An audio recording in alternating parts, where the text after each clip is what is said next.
Chico and the Mick here. Hello, everybody. Hey, what's going on? What's up, Mick? What's up, Mick? Not much, man. How you doing? Good, good. I say hello, everybody, like I expect the crowd to respond. Yeah, I was waiting for a response, actually. I didn't know what the hell you were doing. That's a new intro.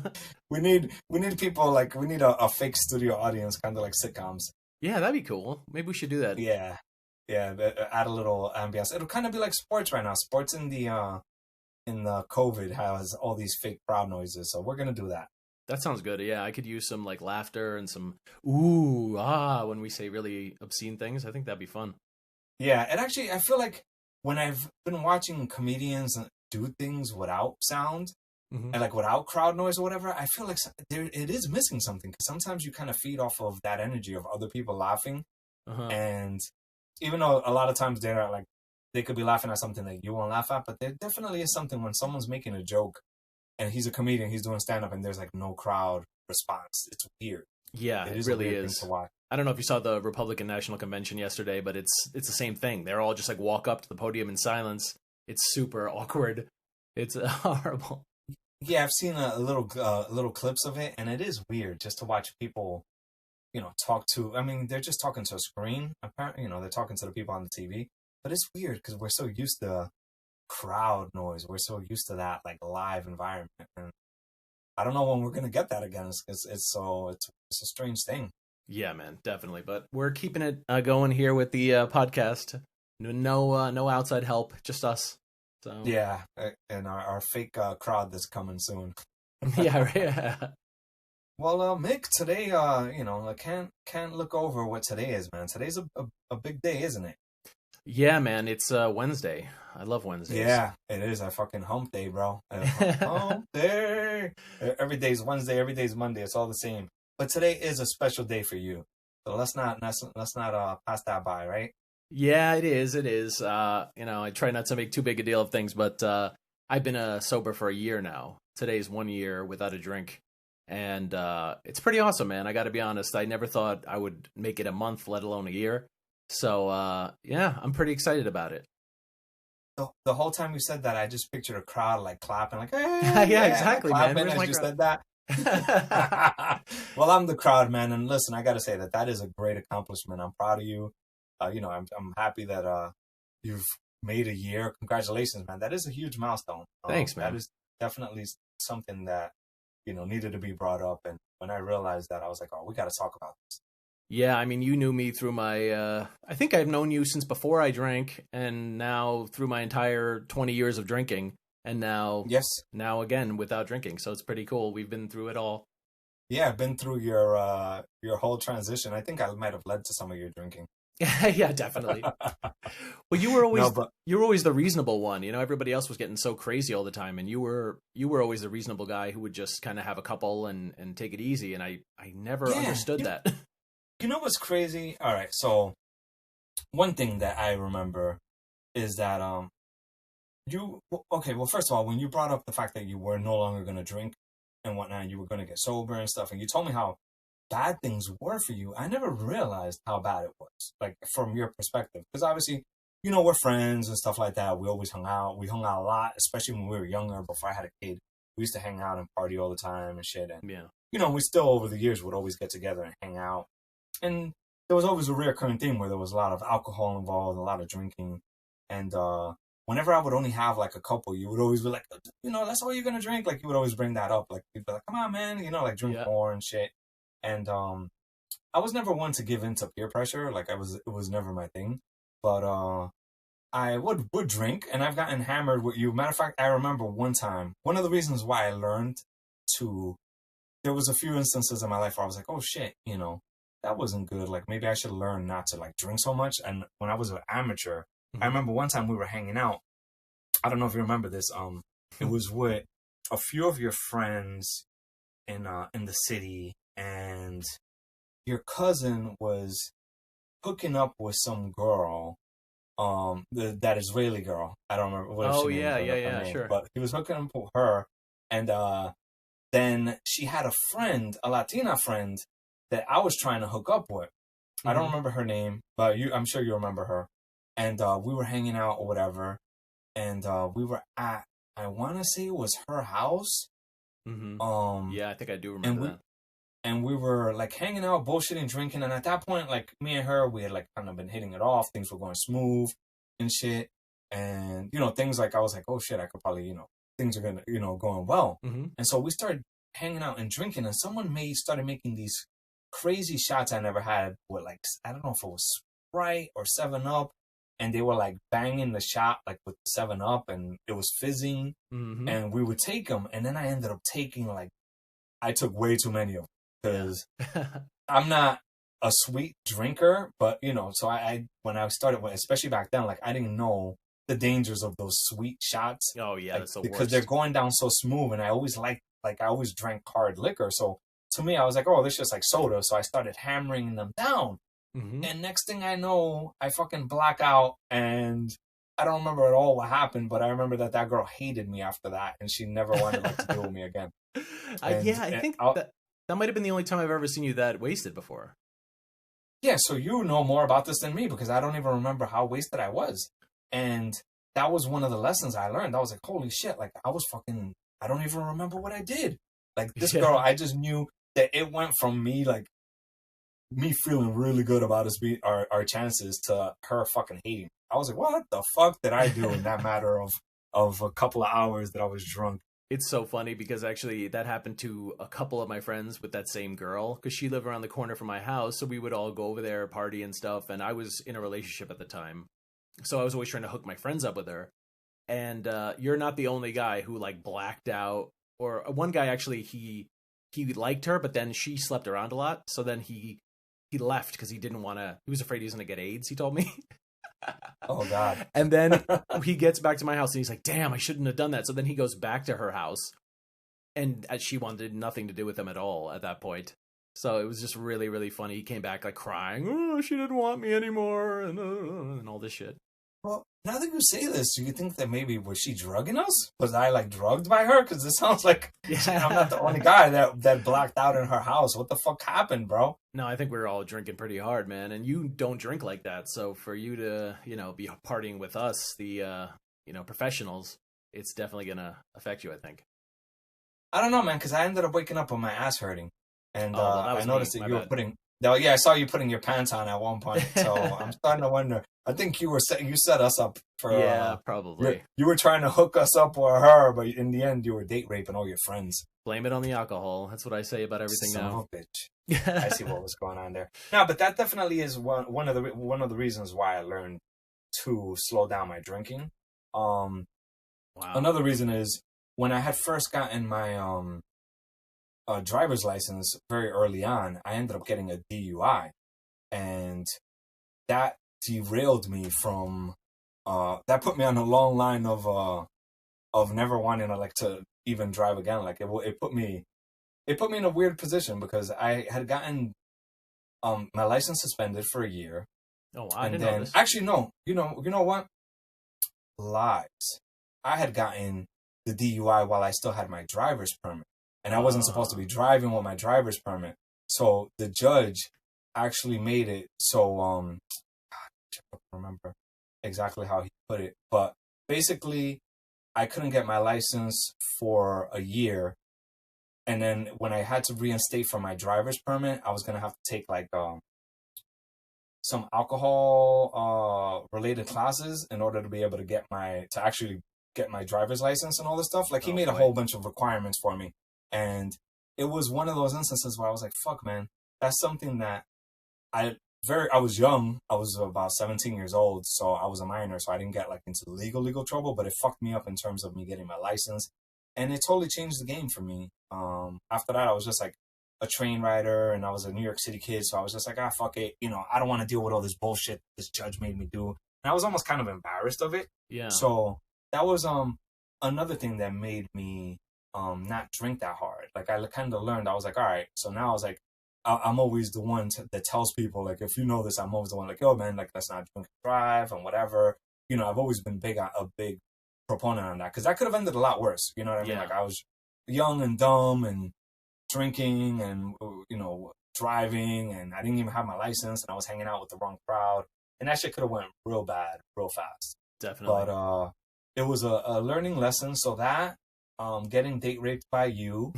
Um, these are all lessons that kind of made me that guy that when we hung out, I started being that guy. Like, hey, I'm gonna just have a couple. Like, there's been times that we just hang out, and I literally will have like 2 beers. I'll babysit 2 beers the whole night, and you guys will get totally shit faced. Yeah, I know. I surrounded myself. I mean, I think that's one of the things about drinking is that you tend to surround yourself with people who drink like you do. And, it's fun, but you start to forget what the real world is because everyone is basically an alcoholic, but you're all young and you're having a great time and whatever. So you don't feel like you have a problem because everyone's doing it.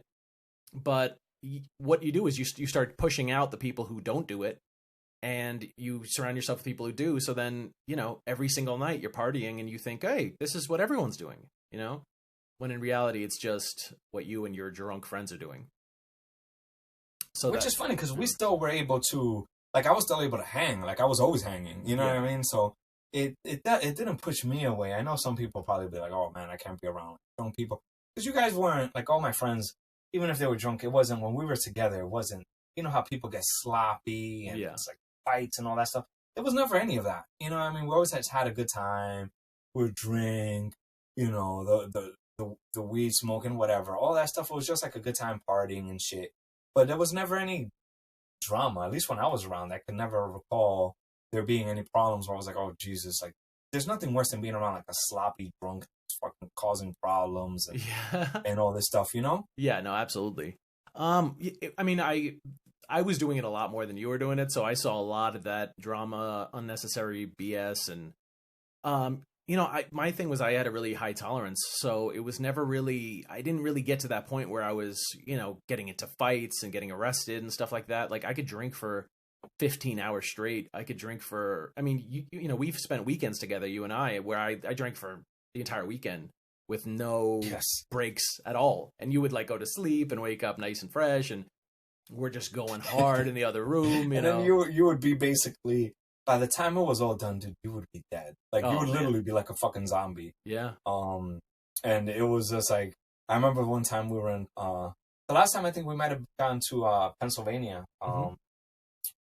and we were partying and shit, and dude, by the end of it, you were fucking done, man. Yeah. Like, you were fucked. like, like, you weren't just like, and you were like, oh man, I'm not gonna do this anymore. Like, I remember that was the one time me and you, I stayed up, and you and me, we were talking. I don't know if you remember the conversation, but a lot of it was like, that's when you really started expressing to me that you wanted like to not do, party as hard anymore, and you kind of wanted like to stop. Like, it was the first time you actually said to me, like, you didn't say you had a problem, but it was like the first time you kind of like opened that window, like, hey, I kind of have a problem. You didn't say it.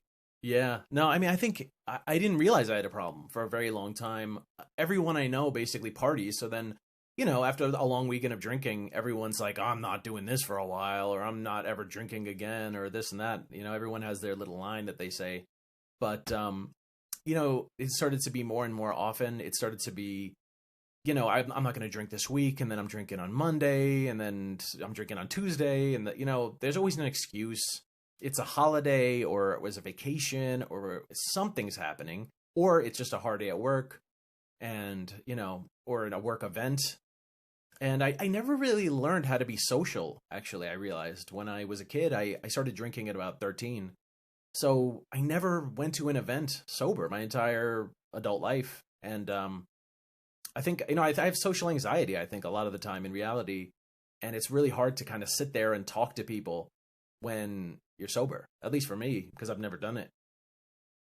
Yeah, I think after, when you started so young, and you associated that with just being social. Like, whenever you're at a gathering, your friends or whatever, everybody drinking. Like, you saw your family, when they were together, they were drinking.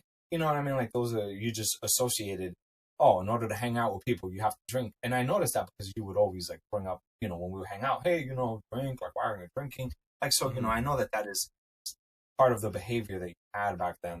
Yeah. And that's just something that, it happened, and I don't know how you came out of it. Like, that's what interests me the most. How do you feel, like, what made you stop? Because, I mean, so many people have a hard time going through this. Like, I grew up watching my brother deal with alcoholism.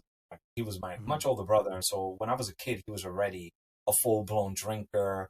And that is probably one of the main reasons why I don't drink that much. And I haven't, I barely, when I do drink, I barely drink. Because I grew up watching someone let alcohol destroy his life. Mm-hmm. And I saw his struggles and how he dealt with it. And eventually, it was what took his life. Because at the end of the day, when, he passed away from a heart attack, they discovered that it was his heart was weakened from alcoholism. Yeah. So, alcohol took his life, and it was something that was hard to watch.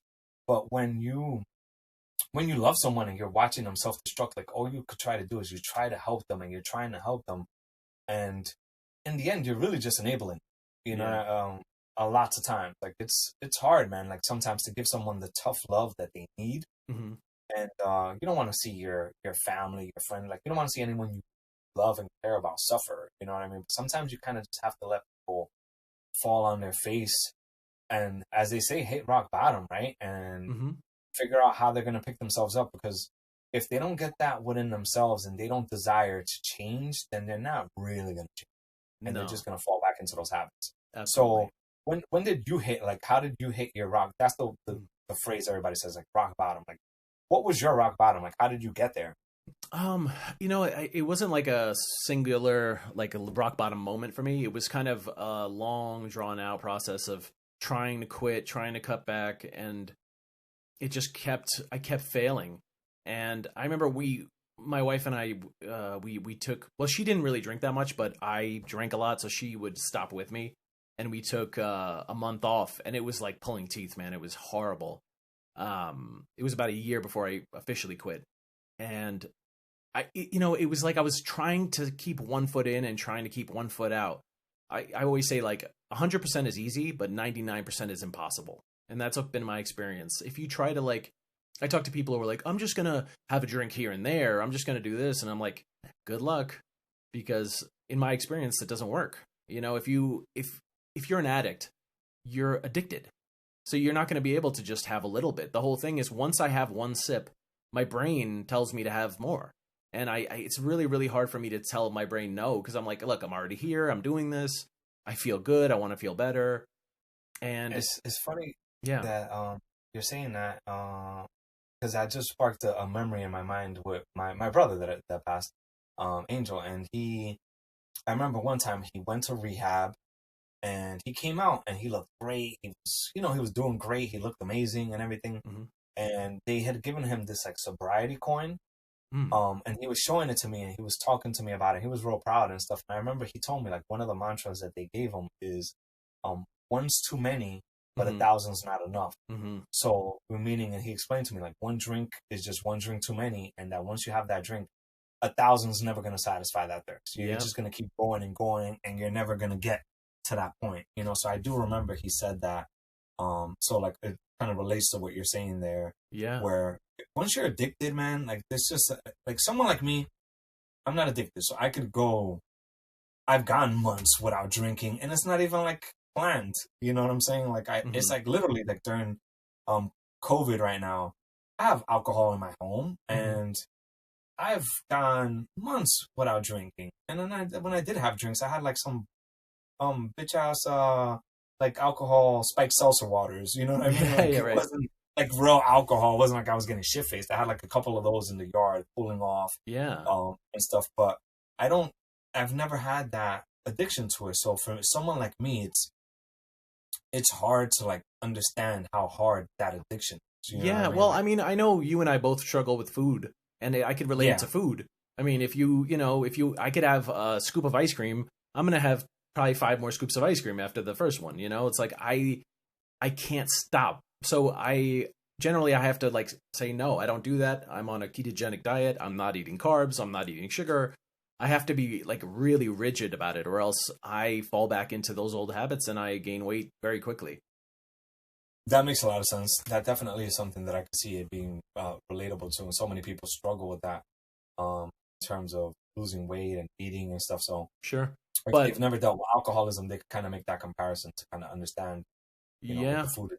but the difference is that alcohol is a social lubricant. Everyone does it everywhere you go. Every corner has a bar. Every party is a full stocked open bar kind of situation or whatever, every wedding, everything is alcohol, and it makes you feel, excited and powerful and confident and all that. So you got that thing that you have with the food, but then you add all that on top of it. Like, dude, I was the coolest guy in the entire world when I was drunk. A Not bacon cheeseburger does that for me too. mainline a BLT, but but yeah, man, like I became the guy I wanted to be when I drank, and I didn't realize that I wasn't actually that person, but in my mind I was. So It's just because you let loose your inhibitions, right? Like yeah, that, you just kind of the alcohol just eased, and yeah, like what was it when you drank? Before you got drunk, how did you just start to feel like that first sip? Like yeah. what was I feel it like a lightning bolt hitting my brain. As soon as I take a sip, before it's even down my throat, I can feel it. And I don't know if that's just like if it can't be real, right? Like I can't actually be in my bloodstream yet, but I can feel it, like it's a kind of like a relaxing feeling that just like floods my entire body, and I just feel at ease. And I don't know if that's just like I knew I had my drug, so I was good, or if that's actually what it was, or I have no idea, honestly. Probably the first thing. It's probably just that I was I was set for the night. I had my booze, and when you're a drinker like that, you set everything aside. I like whiskey, so I'd have a bottle of whiskey, and I would have my mixers and my ice and my it's like it's a kind of a ritual in a way. And yeah? I It's a whole thing to it. absolutely. I remember when we went away, you and I and our friends up to the country and stuff. We bought cases and cases of beer Oh and God, yeah. whiskey and the whole. I'd rather have too much than not enough, and and we just go hardcore. And yeah, man, it's just. I realize now, looking back, that it's a job. Like I don't miss it at all. Like it was so much work to maintain that, and the wrestling with it, and lying to people, telling people that you're okay and that you don't have a problem. And I mean, generally no one knew. I mean, you didn't know, so no one really knew I had the problem. So then you have to kind of like lie to people to maintain that image, because I don't want to be that bitch who can't handle it, can't hang and all So that. I gotta ask, what do you feel drinking took away from you?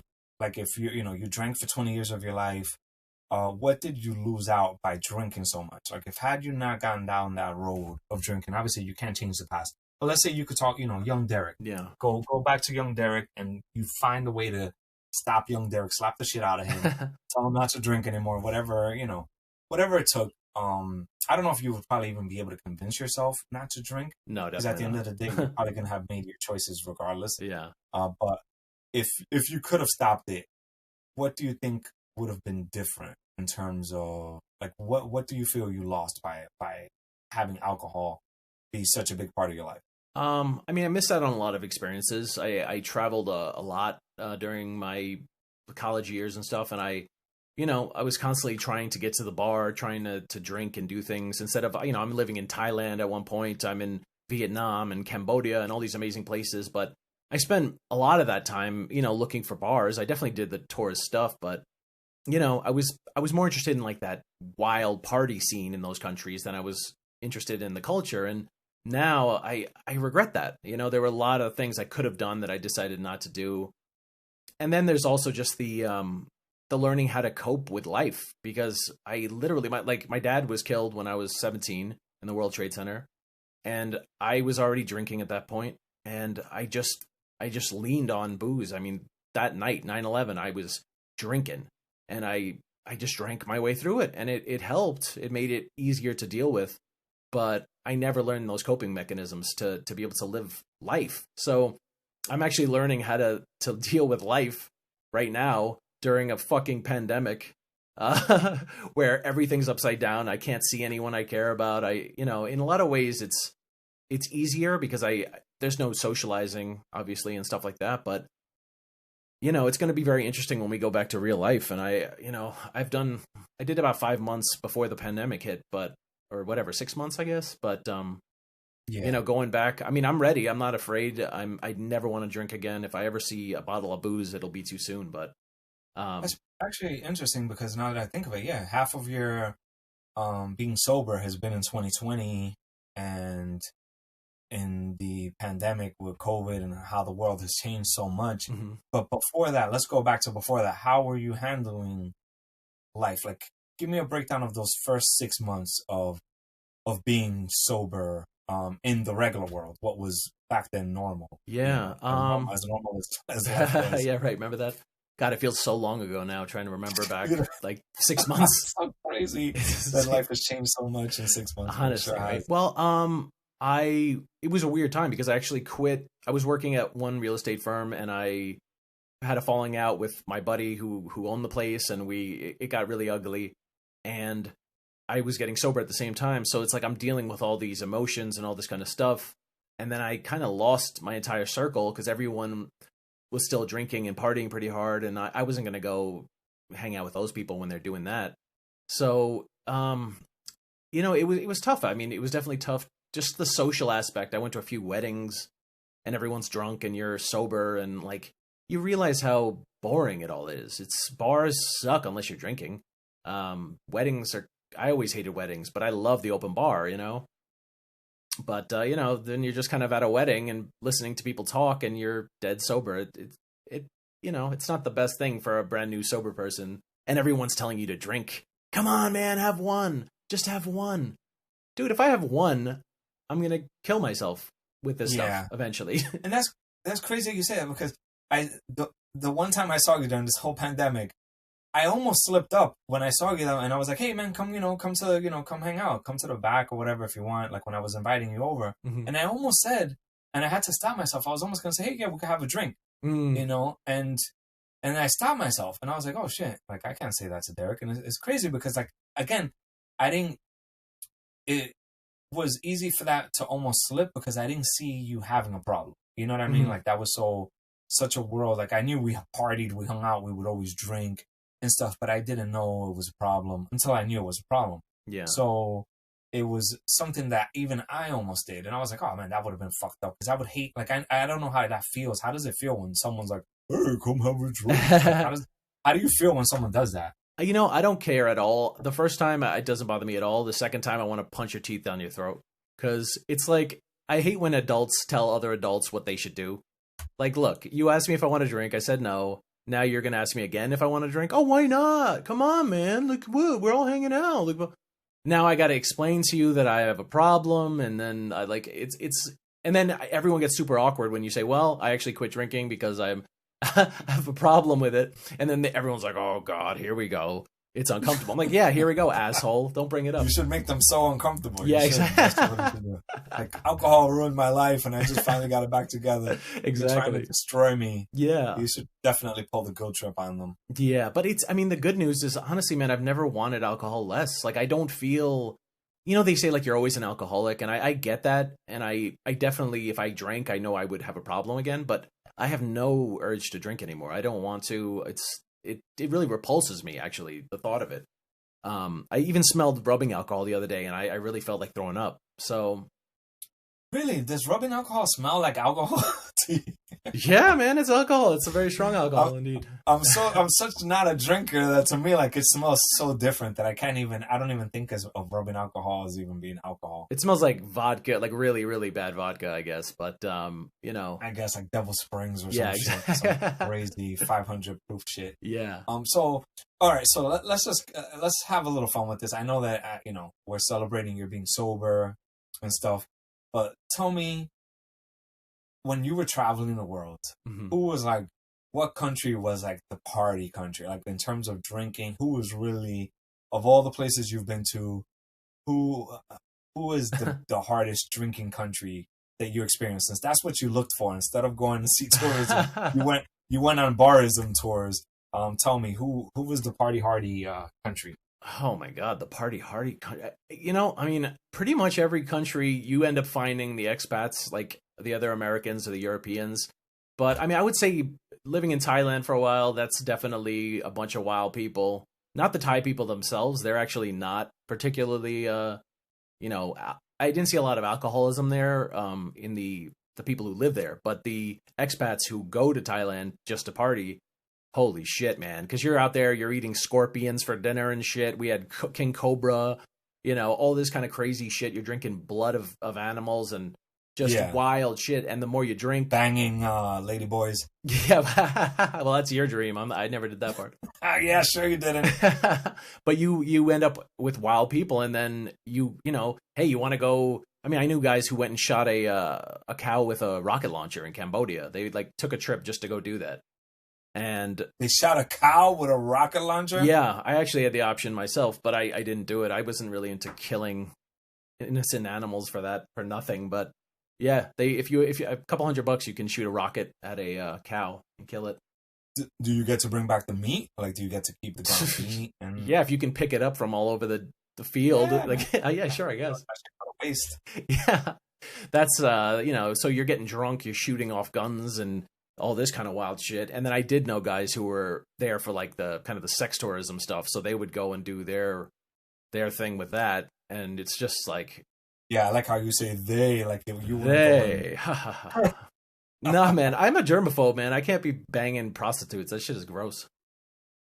Yeah, it definitely is, especially in fucking Cambodia and Thailand. I don't even like to touch hands with other people, let alone dick to vagina of a prostitute. Like that shit is. Or in your case, dick to dick. Dick to dick tip. Well, I don't remember everything that happened in Thailand, I guess. Oh yeah, I'm sure. But you know, I mean, Ireland was pretty awesome. But yeah, I mean, my native land of Ireland, they definitely pound the vodka, the whiskey there, and everyone has their own like thing, you know. So I always love that, but I did miss out on a lot of really cool, you know, sober activities, I think. So Ireland is, so where do you rank it? Ireland, or who's your number one? Is Thailand your number Probably one? Probably Thailand, because yeah, that's just like a straight up party. Ireland is like the actual people who live there, and they're just drinking because they're. I mean, let's be honest, they're all alcoholics over there too. Everyone I hung out with, so you know, I'm in good company. Stereotypes are true. Oh, absolutely, man. I'm a drunken Mick. I mean, look at me. Come on.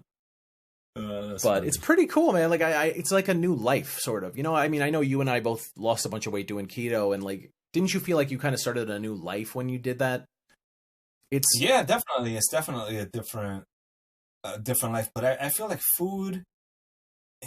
I mean, my body was different and stuff, but and even the way I thought, like just everything's a little different. But food doesn't really cloud your judgment like drinking does. It doesn't like, you can't really self-medicate with food. You can, I guess, but it's not really giving you that easing any real pain or changing the way you feel. Like alcohol changes your emotions so much. Yeah. Some people I've seen that drink and they're like the fucking nicest people in the world. They drink and they become monsters. You know, like literally they'll drink and they become actual monsters. Like, like you don't want to be around them. And then I've seen some people that are very aggressive and hard and they drink and they become all fucking sappy and lovey-dovey, and it's just weird how it could change your personality so much. Yeah, and I mean, I definitely experienced a lot of that in my own life, and I've had a lot of those nights where you're crying about like nothing. At the end of the night, something happens, you almost get in a fight about something, and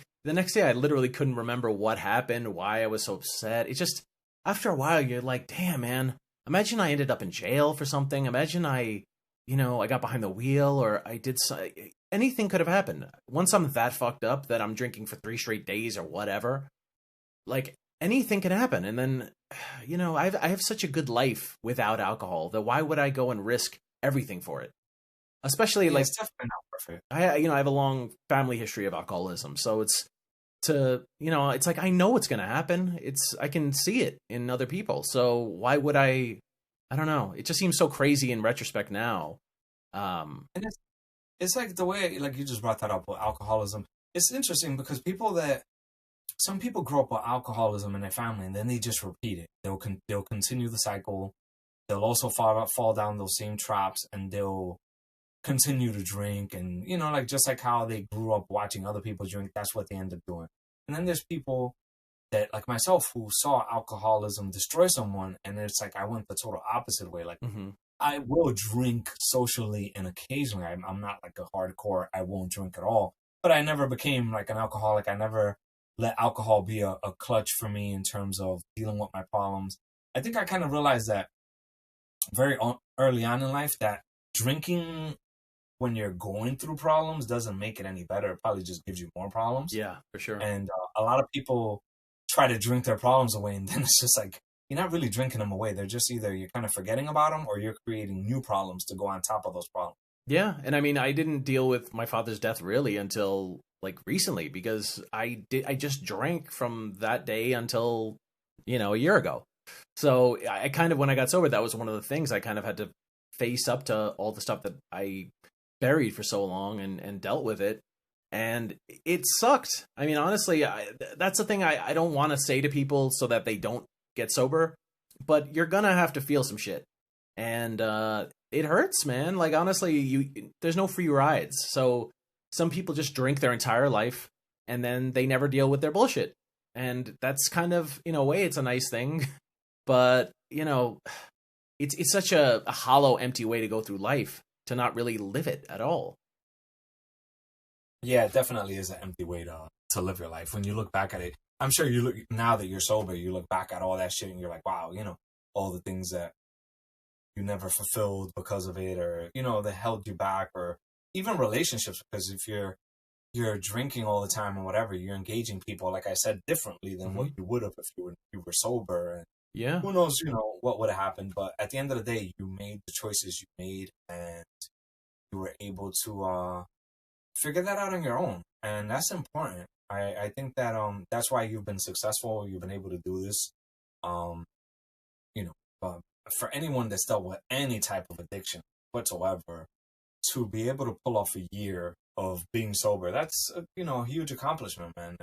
And I hope that continues. It's definitely something that I know now, as your friend, knowing what I know, that I'll make sure I'll do whatever I can to help you stay that course, Yeah, well, I appreciate it. And it's funny, you said just a minute ago, we were talking about like the things I could have done, because you and I have been doing this sort of for what, 5 years? We've been doing some version of this sort of half-assed version with some buddies of ours. And like we all kind of took it as if it wasn't a real thing. We were just kind of fucking around. And I blacked out on that thing so many times.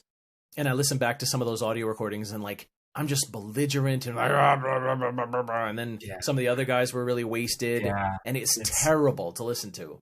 And, it is. And we never did anything.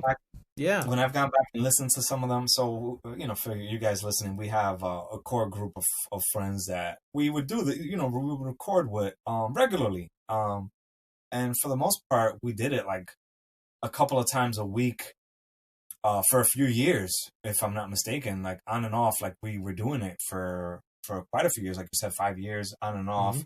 We would take breaks here and there, but we did a bunch of them. And I don't know how many of them we recorded, but we've recorded a lot. And when I've gone back to listen, they sound much worse than what they were at the moment. Yeah. Probably because we all kind of we were like basically Zooming. We were in quarantine without being quarantined. We were in Jersey. At one point you were in Seattle. We had what was it, Manhattan and upstate New York. Like we were all spread out. So we were Zooming and all that. Or back then we were doing Google, what was it called? Google Hangouts. Yeah, we were doing all this stuff. Like this is now normal for people. Like people are doing this, but we were doing this pretty consistently as friends before this became a thing. And we would record these conversations and we were trying to make a podcast of it. And it never materialized into anything. No. But we have all these recordings, and a lot of times we were drinking and talking, and you can just tell from the beginning of where we're sober, and then you start hearing people start getting more and more belligerent, and I'm sure you hear yourself and you like, oh God, I sound fucking horrible. Yeah. There's no way we could release any of those tapes, because fucking no one would want to listen to that. I don't even want to listen to it. No. And it's funny, one of the things that drunks always say is like, oh, it wasn't me, I was fucked up, and like I didn't mean to say that, I was fucked up. And how many times are you gonna blame alcohol for the things that you do and say before you stop doing it? Like I kept saying, well, it was not my fault, it wasn't me, it was drunk me, and that's not a defense, and I know people who are like, it was just the booze, no big deal. And no, it's a big deal. You're a 36-year-old man and you're fucking drunk and acting like a moron, and then you don't even take responsibility. That was one of the biggest things. That's the worst. And that's one thing, as just as a man, like, I hate when people can't take responsibility for their own actions. It is one of my biggest pet peeves. Like, I hate excuses. Like, if there's something, obviously, look, things come up, in life, whatever, it happens. But when you're constantly doing something wrong and you're making excuses for it, that's like very, like, you weren't raised right to me. Like, there's just something about you that makes you someone I don't want to deal with. Mm-hmm. No one really likes excuses.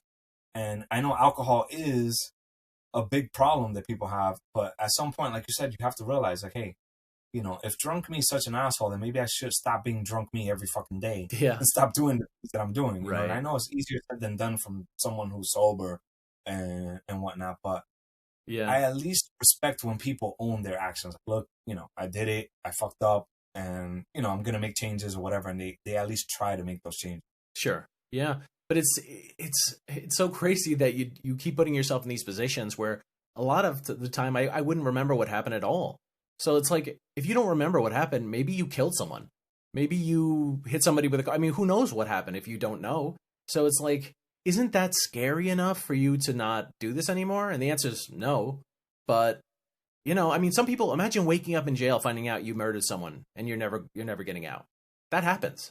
And it's like, yeah, that happens a lot. What the Dude, fuck? That's what scared me. That time when I was at your friend's house, that scared me. That was one of, I had another instance, that also where I blacked out, and I was like, what the fuck? And I had to hear back the story from my friends and whatnot, like this crazy detailed story. And I was just like, what the fuck? And it's like that situation with that girl, it went from me probably hooking up with her to her fucking hating my guts, and for I don't even know why. Like, you know what I mean? Like, and it's just like, fuck, what did I do? Like, what did I say? Like, and then it's just, that's scary to me because, that's something that was a small version of that. But what if she made some sort of crazy allegation that I had done something to her, you know what I mean? And I don't even know if I did. Yeah. Because I wouldn't be able to argue that I did or I didn't, And especially for the younger kids now, like in this day and age with the Me Too movement, which, is a great thing when it's being used properly. But people are getting accused of shit when they didn't even really do stuff. So you got to be careful. If you're drunk, you don't know what you're doing. Maybe you are making people uncomfortable. Maybe you are saying things or doing things. Maybe, I don't know, like it's very scary to think that. And listen, you are responsible for your own actions. I'm not saying that, there's any excuse for it. There isn't. So you need to fucking tighten your belt and stop being such a child, honestly, because you could end up in jail. This is not a game. Yeah, it's a scary world out there. And, people, I am glad that a lot of things have come out of the Me Too to change things. There is a lot of good. But like you said, there's definitely accusations that are made that sometimes it's just like, hey, we're trying people before they even go to court. And, in the court of public opinion, it's rough, man. It's hard to have allegations made against you and then for you to remove that and change that. So if something like alcohol is going to put you in a predicament, which it easily can, when alcohol is involved, so much bad shit could happen that you should not, I'm not going to tell people not to drink, but I always had, even before Me Too and whatnot, like I would never hook up with a girl if I knew she was drunk and we'd never hooked up before. Like that's just something I knew out of maybe watching too many episodes of Law and Order, SVU, or whatever the case was. But I always felt like, don't hook up with someone for the first time when they're drunk. Because that's just like, even if you're drunk or whatever, but if you have enough of an ability to keep yourself from hooking up, you should. Just because you don't know if that person would have hooked up with you otherwise. And I've always been the type that I want to be wanted, not because of alcohol or because I'm paying for sex.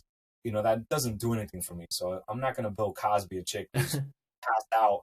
And that's not hot to me. So to me, if you're like sloppy drunk, I want no parts of you. And there's been plenty of times where I had been around, man, I remember being around women where they got so drunk and I've literally seen them pass out and I'm just like, fuck. Like now I can't even do anything. You know what I mean? Because I don't want to. Like that's not who I am.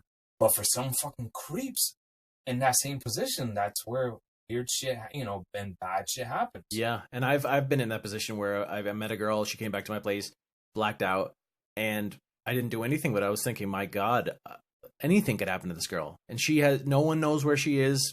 You know, no one knows she's with me or who I am. And it's so scary because I have a sister. I have, you know, I know women who I worry about, honestly. Some of them, not my sister, but I have some friends who are really hard partiers, and they're I don't know how they survive this long, because there's some real creeps out there, man. People forget about how dangerous this world is. Yeah, it's crazy. I've been around like so many people that are drunks and stuff like that, but it's harder as a man for me to see like a woman that has alcohol problems. Mm-hmm. Just because I look at it and it's just like I know the dangers of when women are drunk, Mm-hmm. and so when I see someone that constantly has an addiction and they're dealing with that, it's just like, man, God, like the people that must take advantage of you, you know, because there's Mm-hmm. some bad people that will take advantage of the situation, Oh, yeah. and you know, I'm sure once you're addicted to alcohol, drugs, whatever, like, you know, fucked up shit happens. Yeah. Yeah. Totally, So, man. And I knew guys who they would go out and they would like, they didn't even do cocaine, but they would bring cocaine just to like lure girls back to their house. And they'd be like, hey, I got coke back at the place. Like, let's go. And like, you know, this girl's like so fucked up. This guy's basically sober. I didn't know them like we were buddies, but I knew them through people. And they would tell me, hey, guess what I'm doing? I'm like, Jesus, just animals.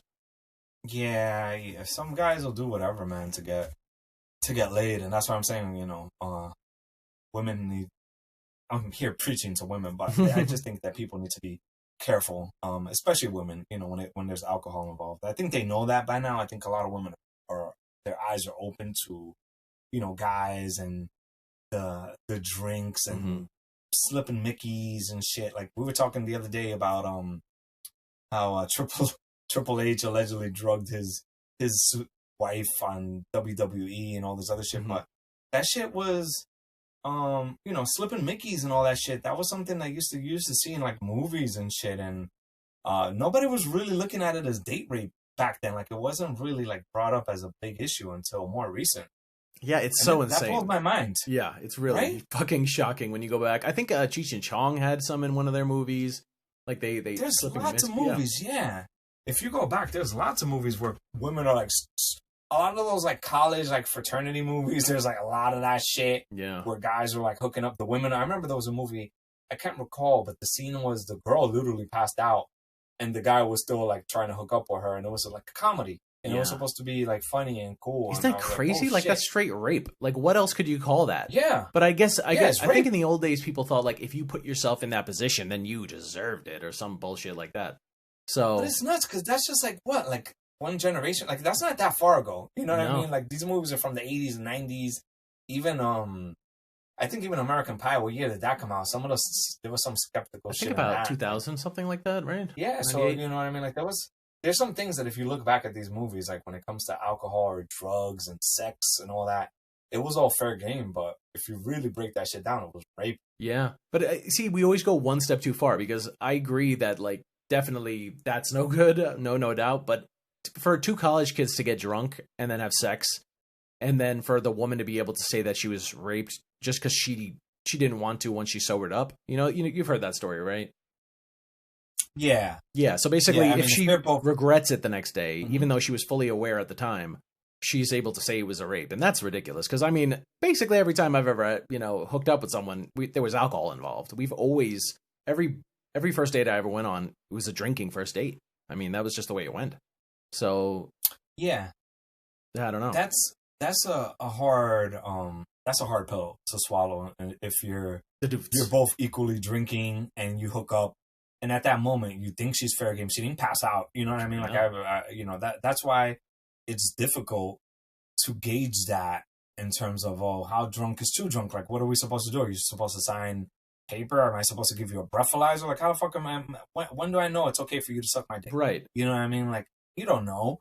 And in that moment, you're in the heat of the moment and you're both drinking and you hook up. To me, that's not rape. And Now, if the someone obviously... whole point in doing this is to hook up. Isn't that why we're on a date? So that if we like each other, we can be together. I mean, I don't know if it's just about sex, but it's a big part of it. So like, and then if she gets behind the wheel of a car, she goes to jail for drunk driving. So then she is responsible when it's a car, but she's not responsible when it's sex.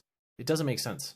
Yeah, that doesn't make sense at all. Like if she's responsible for her actions, in any other way, like if she got drunk and killed the guy, she still got drunk and killed him. You Right. know what I mean? So she can't say that she was drunk and killed him.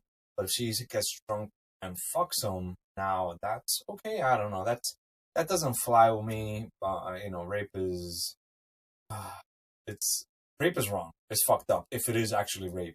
But when you start playing with that line of what rape is, it kind of takes away from when a woman really is raped. Because can you consider you being drunk and partying too hard and hooking up with someone who's equally drunk and partying? Mm-hmm. Can you consider that the same as someone who's walking home, gets grabbed and fucking forceful? You know what I mean? Like raped? No. You know what I mean? Like, I don't know. That's not the same. I've been in the company of women who they get drunk and they get extremely like aggressive. You know what I mean? They're like, yes, we're going back to the house, like crazy. And not even necessarily girls I was with. I've been, just out, and the girls are like making out with random dudes, and they're doing all this crazy shit. I've seen that. I've been a part of it. I remember lots of some women get super aggressive sexually when they drink. And what are you supposed to say? Aggressive. No, you're not. You're too drunk. Like, isn't that kind of like condescending to a woman to tell her, no, you don't know what you want. You're just a girl. I can't fulfill that need for you. Sorry. Yeah, I mean, look, at that point, if you do know that she's super drunk, you should, and you're in the right frame of mind yourself, you should walk away from that situation no matter how bad it gets. And it does get bad, because I've seen it get really bad where a girl was trying to, like someone that I knew, and he wasn't into her because he had someone, and she like started berating him, like, what are you talking? She started calling him a fag, and like you don't like women and this and that, and you can't handle me, like challenging his manhood, God. because she was so drunk, and it was embarrassing. It was embarrassing watching her. I didn't feel bad for my friend because I just felt bad for him in the sense that he had to deal with that. Yeah. Because this is just some random stupid drunk chick that knew someone we knew, and she's making a fool of herself. But I've seen it happen.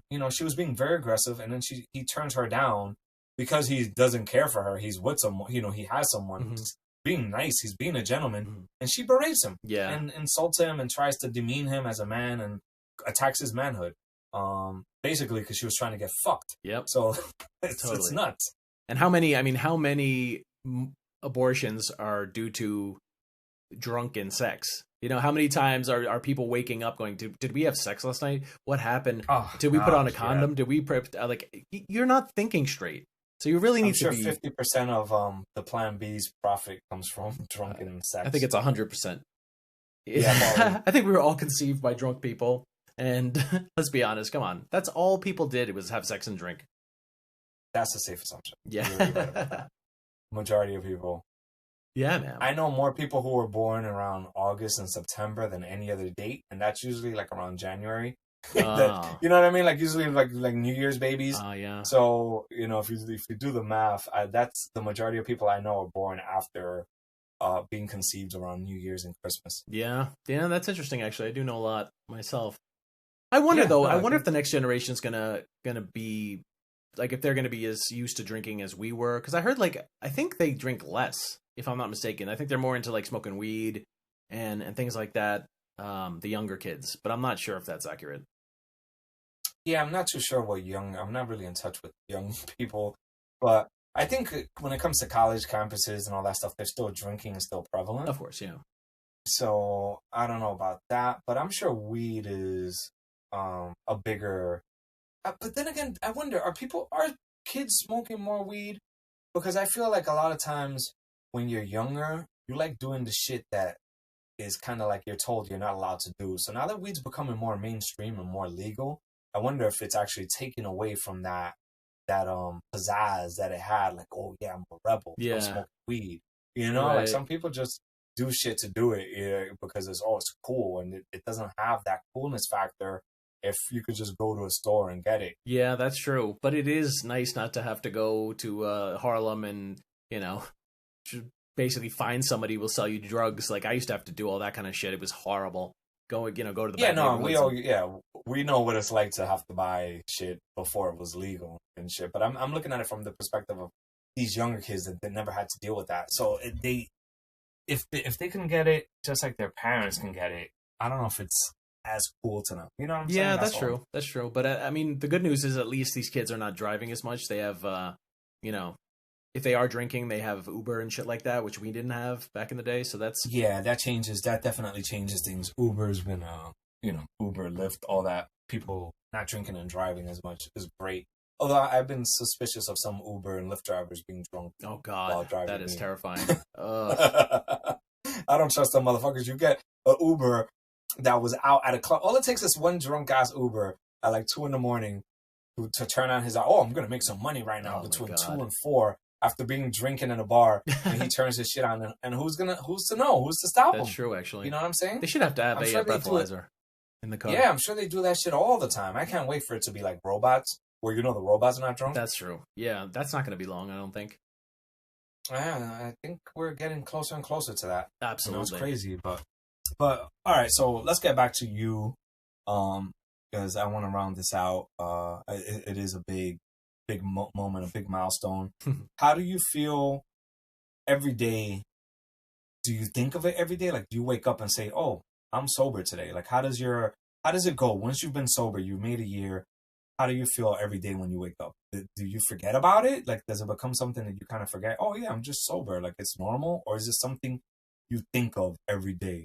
Well, my wife and I, we do the nightly thing where we put an X on the calendar. So we just put a blue X on the calendar for sobriety. When we were drinking, we did a red X for when we were drinking, and then a blue X for when we didn't. And that way we kind of saw how much we drank. And it's been 370 days in a row now, or whatever it is, 366 and a half, I guess, because it's a leap year. So yeah, it's been great, man. That's the only time I think about it pretty much is when we put the X on the calendar. Another day down. I don't miss it, man. I don't miss it at all. I live right next to a beer distributor, and I don't give a damn. I actually feel sorry for anyone who has that same problem I had, man. It's a burden.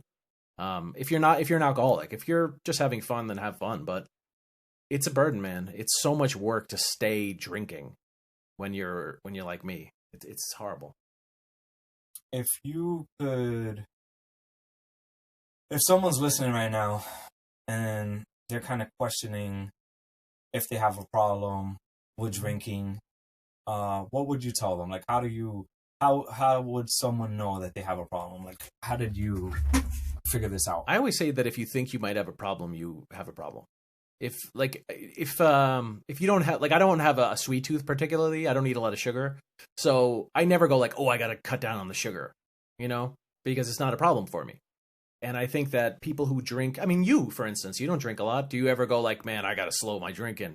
Yeah, I don't think that way at all. I don't have that problem. But yeah, that's why I was wondering. So yeah, if someone does think they have a problem, then they definitely have a problem. If you've ever, first of all, if anyone's ever told you that you have an issue, if you feel like you need it in any way, shape, or form to do anything, I mean, if you can't go to an event without drinking, if you can't face certain people without drinking, if you can't go on a date without drinking, I mean, it's either becoming a problem or it is a problem, most likely. So, my best recommendation is take a month off, and if you can't do that, then it's you have some issues, because some people I know, they say a month off, are you crazy? Well, there you go. If a month off is that hard, then obviously you have an issue, right? I mean, yeah, definitely. So you've been able to not drink for a year, but do you find that with your occasional meth smoking that doesn't get in the way of things? No, meth is fine. They haven't proven that that's bad for you at all. Yeah, let's see what your dentist says about that. Yeah, I'm so glad I don't have any of those problems, man. Like, I see junkies all the time in Philly here, and man, like but I see the same thing. Like, I see a guy walking into a bar at noon, and I see a guy shooting up, and it's the same thing to me. It's just, man, you're trapped in this cycle, and you can't get out of it. It's horrible. Yeah. Addiction's addiction, man. It is a horrible cycle, but I'm glad that you were able to break that, man. Thanks, man. One day at a time, but I'm never doing it again, so that's that. Yeah, one day at a time, but one day at a time got you to a year, and a year will hopefully be many years. So, yeah, and if anyone is interested in it, please, I highly recommend, there's actually a book series called, it's Craig Beck.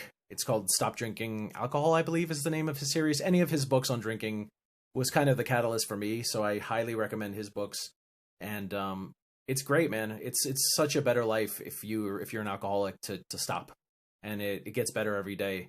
And one of the things I would say before we go is that some people feel like they can't be happy, but that's the booze. The booze makes you feel like you'll never be happy without it, but in fact, it's the booze that's making you unhappy. And once you get that out of your system for about 1 to 2 months, probably even less than that, you're gonna feel those feelings again of joy. And you can watch a sunset and enjoy it and just be like, wow, what a beautiful thing, or whatever, and any kind of thing. Smell a flower, and you get these sensations again that I hadn't felt in 20 years. Your whole outlook on life just changes. That's awesome. Yeah, man. So, and I'm glad that you've been able to share that with us. I know that's that's a big accomplishment, and thanks, not something man. easy. It's very personal. Yeah, I hope we didn't we didn't bore everyone to death. We're usually a comedy podcast, and this was well, look, sometimes we got to get a little serious. This was a serious conversation. Alcoholism is a problem, and addiction is a problem that I think everybody could relate to. Mm-hmm. So whether they're experiencing it themselves directly or through someone they love, like I did, it's a problem for people. So I think that we needed to address this the way we did, and I'm glad you were open about it. And I hope that hopefully that this helps someone that's listening, man. If we change one person's life and made it better, that's great. Yeah, man, I feel the same way, and yeah, I appreciate you giving us giving me the time to talk about it, man. Nah, of course, man. I mean, Chico and the Mick, bro, we're in this together, and your sobriety is my sobriety. So I'm also 1 year sober. And I don't want you to steal all the accolades. So I would also like for our fake crowd to cheer for me. Congratulations. And celebrate me. So thank you. Yeah, very good, man. Much. Very good. I'm very proud of myself. I couldn't have done this without me and without our Lord and Savior, Kanye West. So thank you so much. Absolutely, man. Good job. But I think that's it for us tonight here on Chico and the Mick. Any parting words from you, Mick? It's not as hard as it seems. So definitely give it a shot if you want to. Yeah, not an actual shot like a whiskey or anything like that. Take Just a shot. give it a shot. Yeah. Well, that's it for us here on Chico and the Mick. Thank you, everybody, for listening. Much love to you all. Please continue to listen, share, like, and keep following us. We got some blogs coming up. The Mick's writing some amazing things on his weekly wokeness. And we're gonna keep those going, man. So please stay with us here at Chico and the Mick, and we'll continue to be doing the best that we can. Yep. All right, brother. Thanks all again, right. and I'll talk to you guys later, man. Thank you. Take care, everybody. Adios.